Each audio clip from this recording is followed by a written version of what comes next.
Wait for end. 87 88 79 मसँग चाहिँ यहाँ 5 रुपियाँ अल्टर छ यहाँ बसिराहु अब चाहिँ उताबाट जो मान्छे आउँछ ट्याक्क म त्यसलाई एउटा क्वेसन सोध्छु अनि त्यसलाई म 5 रुपियाँ दिन्छु हैन अब बजेट थोरै छ सबैलाई खडेरी लाहा मलाई थाहा 5 रुपियाँ भए पनि दिन्छु अब मैले यहाँ कुरेर बसिराहु अब को आउँछ ट्याक्क ट्याक्क लाएर ल मैले एउटा भाइलाई देखेँ है भाइ रोक त भाइ तिमीलाई मैले एउटा क्वेसन सोध्छु हैन तिमीले त्यो मिलायो भने तिमीलाई म यो 5 रुपियाँ दिन चाहन्छु तर तिमीलाई मैले क्वेसन सोध्छु त्यसको टाइम हुनेछ 5 सेकेन्ड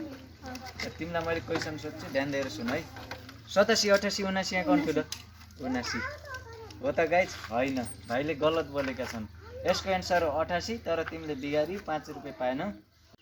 यो भाइले चाहिँ बिगारो हैन खास एन्सर 88 हो यसले 87 भनौ ठीक छ 79 भनौ हैन 79 भनौ तर 88 एन्सर त्यही हो कुरो 5 रुपियाँ बाँच्यो गोजीमा राख हिँड